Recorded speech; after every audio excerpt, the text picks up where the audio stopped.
सातारा जिल्ह्यामध्ये या 15 दिवसातली ही दुसरी घटना आहे जिथं डॉक्टर महिलेने आत्महत्या केली आहे आणि आत्महत्या करताना ज्या पोलिसांनी वारंवार लैंगिक अत्याचार केला किंवा पोस्टमॉर्टम रिपोर्टसाठी जो आहे तो दबाव आणला, अशा पद्धतीचे आरोप पोलिसांवर आहेत। त्या मुलीचा तर जीव गेला, परंतु सातारा जिल्ह्यामध्ये सासपडे गावामध्ये पोलिसांच्या चुकीमुळे 15 दिवसापूर्वी अशाच एका 13 वर्षीच्या मुलीची जी आहे ती हत्या झाली होती। कारण 2013 साली त्याच आरोपीने एका मुलीची जेव्हा हत्या केली तो तपास पोलिसांनी नीट केला नव्हता।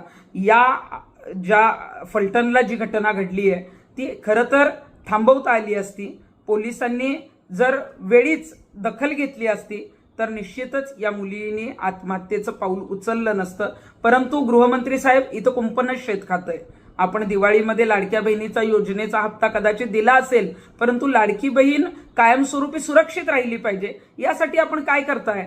आपण या पोलिसाला तात्काळ निलंबितही केलं, परंतु गुन्हा जर आज सकाळी दाखल झालाय तर ताबडतोब पोलीस अधिकारी फरार कसे काय झाले? मग त्यांना पोलिसांनीच अभय दिलंय का? पोलिसांनीच काही गोष्टी त्यांना पळून जायला सांगितल्या का?